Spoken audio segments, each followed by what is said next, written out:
Segundo Reis, capítulo 9. Certo dia o profeta Eliseu ordenou a um dos discípulos dos profetas: arrume-se, pegue este frasco de azeite e vá a Ramote Gileade. Procure Jeú, filho de Josafá, filho de Ninsi. Quando o encontrar, leve-o para uma sala reservada, longe da vista dos seus companheiros. Pegue o frasco de azeite, derrame o óleo sobre a cabeça dele e diga: assim diz o Eterno, eu estou ungindo o rei sobre Israel. Depois abra a porta e saia correndo. Não perca tempo, corra o mais rápido que puder. O jovem profeta foi a Ramote Gileade. Quando chegou lá, encontrou os oficiais do exército todos reunidos. Ele disse: tenho um assunto para tratar com o oficial. Jeú perguntou: com qual de nós? Ele respondeu: o senhor mesmo, comandante. Ele se levantou e entrou na casa. O jovem profeta derramou o óleo sobre a cabeça dele e disse: assim diz o Eterno, o Deus de Israel, eu estou ungindo você rei sobre o povo do Eterno, o povo de Israel. Estou dando a você a incumbência de atacar as forças de Acabe, seu senhor. Vou me vingar do sangue dos meus servos, os profetas, todos os profetas do Eterno que Jezabel massacrou. Toda a descendência de Acabe está destinada à destruição. Vou eliminar todos eles. Vou fazer que a família de Acabe tenha o mesmo fim que a família de Jeroboão, filho de Nabate, e a família de Baasa, filho de Aías.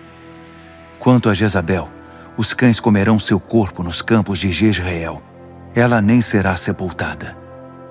Depois de dizer isso, o profeta disparou porta fora. Quando Jeú retornou para a reunião dos oficiais do rei, eles perguntaram: está tudo bem? O que aquele maluco queria com você?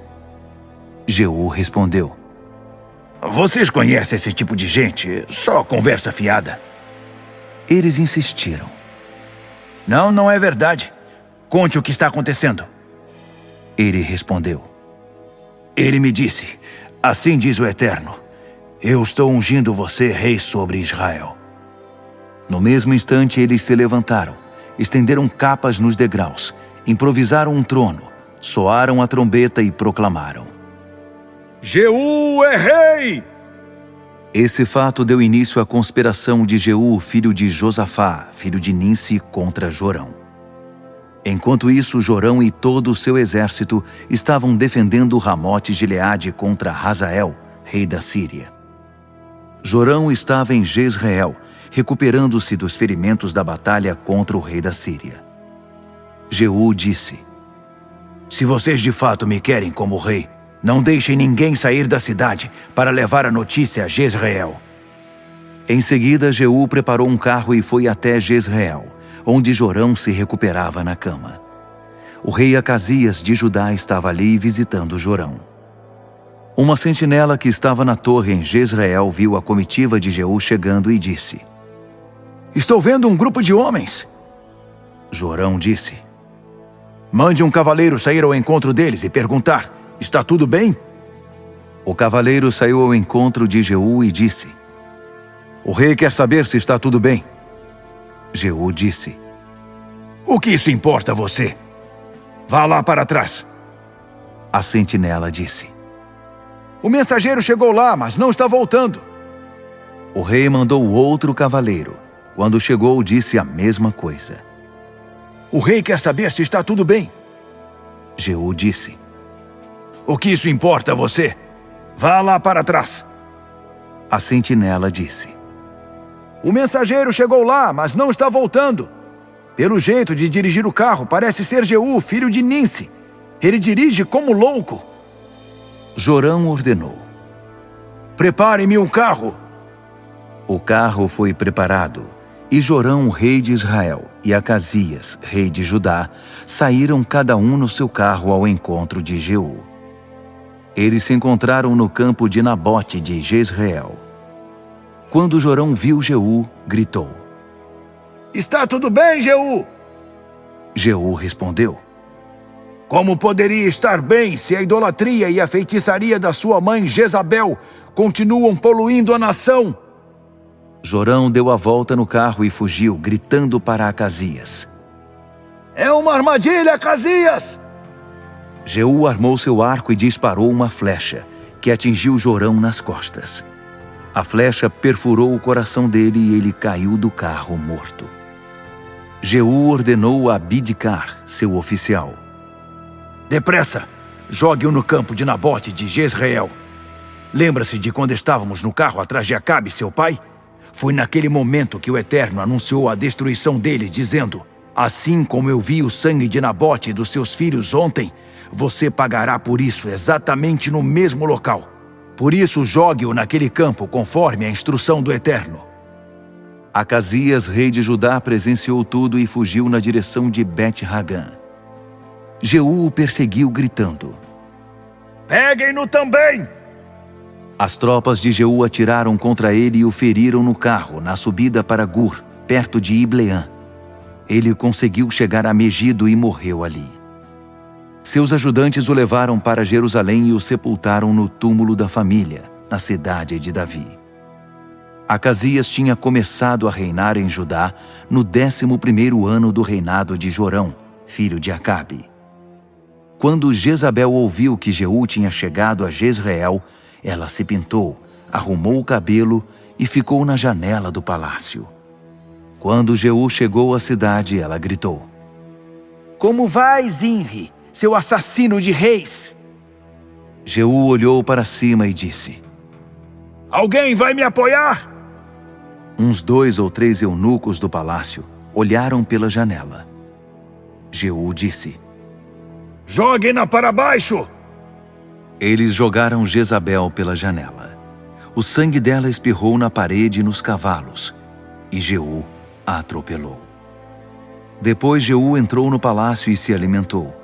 Durante a refeição deu esta ordem: Cuidem daquela mulher. Deem a ela um enterro decente. Afinal, era a filha de um rei. Alguns homens saíram para cumprir a ordem, mas encontraram apenas o crânio, os pés e as mãos. Eles voltaram e relataram o fato a Jeú. Ele disse: Cumpriu-se a palavra do Eterno anunciada por Elias, o tesbita.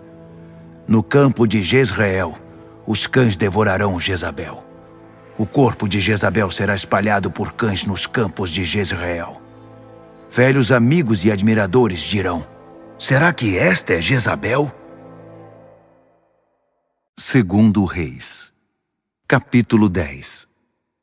Havia ainda 70 descendentes de Acabe morando em Samaria.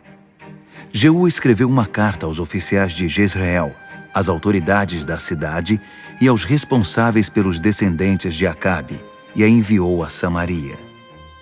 A carta dizia: Esta carta é um aviso. Vocês que são responsáveis pelos descendentes, cavalos, fortificações e armas de seu senhor, escolham o melhor e mais competente dos descendentes de seu senhor e ponham-no sobre o trono. Preparem-se para defender a dinastia de seu senhor. As autoridades ficaram apavoradas com a carta, dizendo: Jeú já eliminou 2 reis. Não temos nenhuma chance.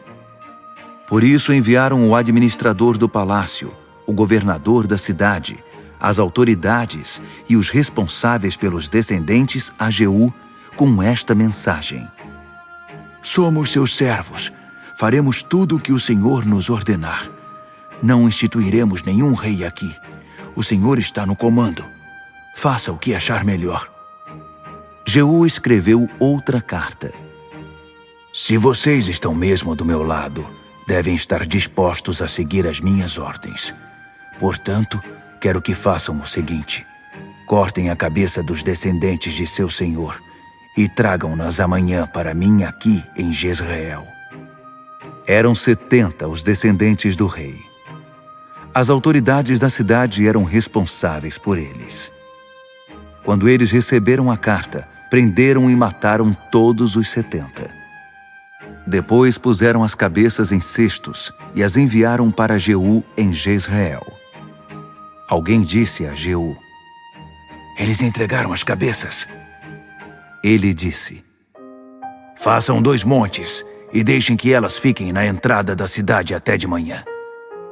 Na manhã seguinte, Jeú foi até a entrada da cidade, pôs-se diante do povo e falou: Vocês percebem hoje que são participantes das obras justas de Deus?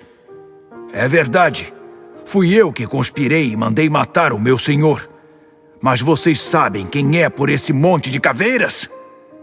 Saibam disto, nem mesmo uma sílaba do que Deus falou em juízo contra a família de Acabe foi cancelada.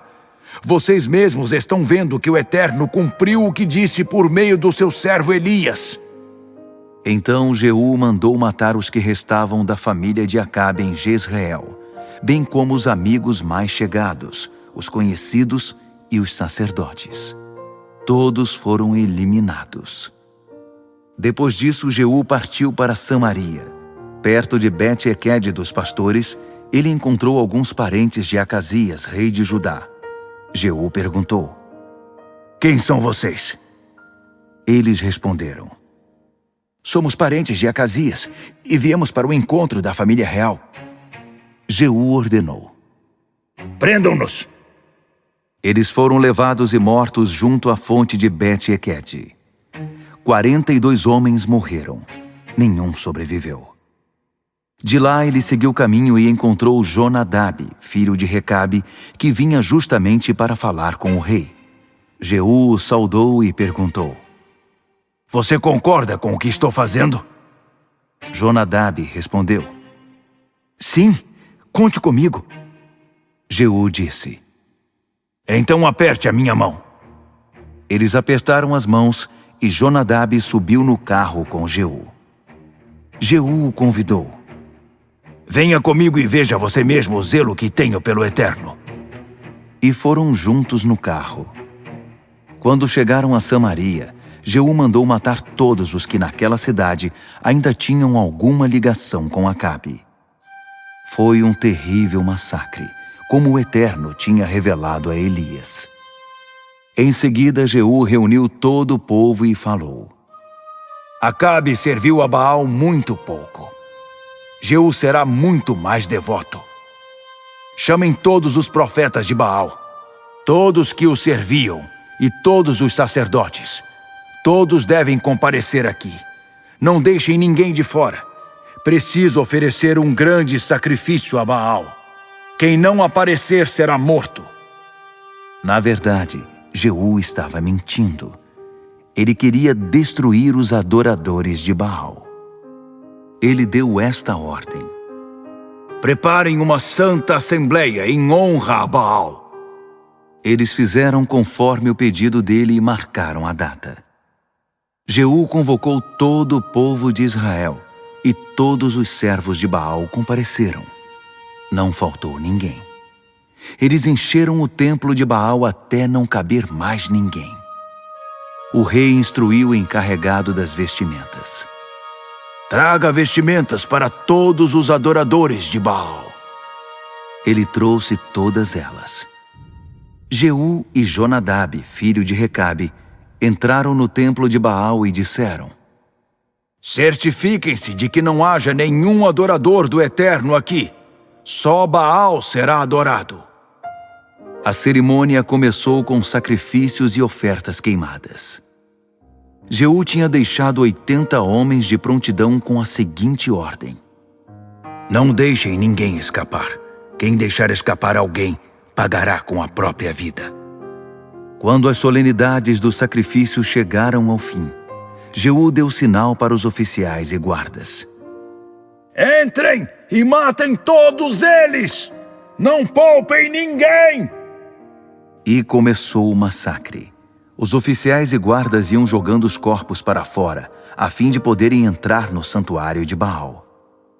Eles retiraram a coluna sagrada do templo de Baal e a queimaram.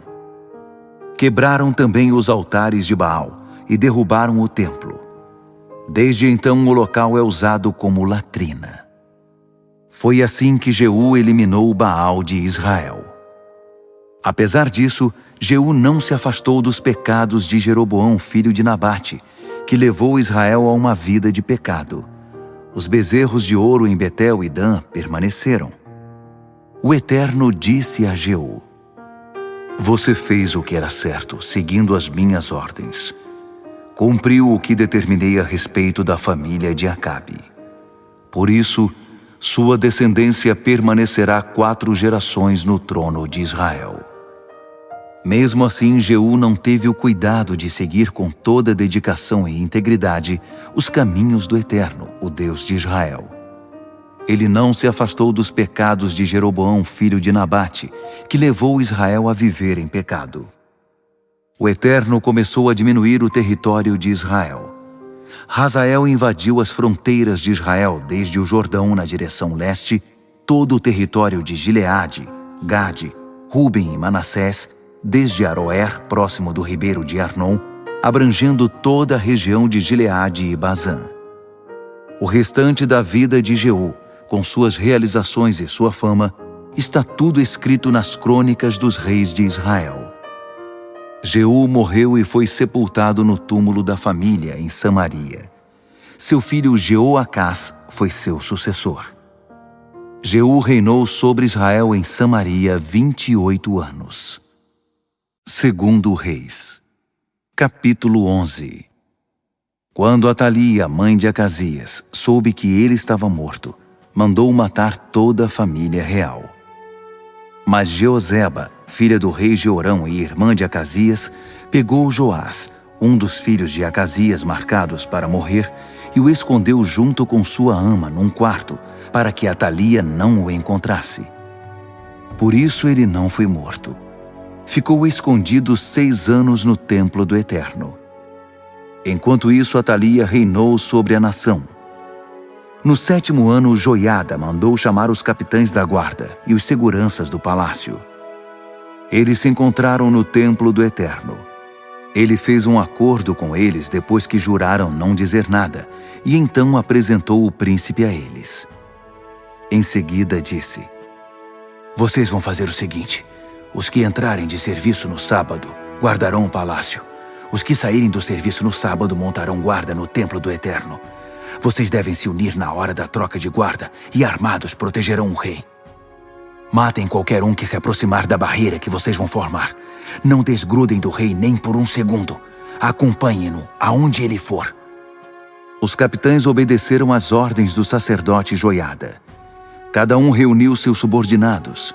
Os que entraram de serviço no sábado e os que saíram de serviço no mesmo dia se apresentaram ao sacerdote Joiada. O sacerdote armou os oficiais com lanças e escudos que haviam pertencido ao rei Davi e estavam guardados no templo do Eterno. Preparados e armados, os guardas assumiram suas posições para proteger o rei de uma extremidade à outra do edifício, rodeando o altar e o templo. Depois o sacerdote apresentou o príncipe, pôs sobre a cabeça dele uma coroa, entregou a ele uma cópia da aliança de Deus e o empossou como rei. Enquanto o sacerdote o ungia, todos aplaudiam e clamavam: "Viva o rei!" Atalia ouviu a gritaria dos guardas e do povo e foi espiar a multidão no templo do Eterno. Ficou surpresa de ver o rei de pé ao lado da coluna, na qual costumavam ficar os reis, rodeado de capitães e oficiais, apoiado com entusiasmo por todos ao redor, ao som das trombetas. Atalia rasgou a própria roupa e gritou: "Traição! Traição!" O sacerdote Joiada deu ordens aos oficiais da guarda: "Levem-na para fora e matem qualquer um que fizer menção de segui-la." O sacerdote tinha ordenado que não a matassem no interior do templo. Eles a arrastaram até a estrebaria do palácio e a mataram ali. Joiada fez uma aliança entre o Eterno, o rei e o povo, para que fossem o povo do Eterno. Também fez uma aliança entre o rei e o povo. O povo entrou no templo de Baal e o destruiu, derrubando os altares e os ídolos. Na frente do altar mataram Matã, sacerdote de Baal. Joiada pôs guardas no templo do Eterno, organizou os oficiais da guarda pessoal e da segurança do palácio no meio do povo para escoltar o rei do templo do Eterno, passando pela porta da guarda para dentro do palácio. Ali ele se sentou no trono. Todos festejaram. A cidade ficou segura e sem tumulto. Atalia foi morta com a espada real. Joás tinha 7 anos de idade quando começou a reinar.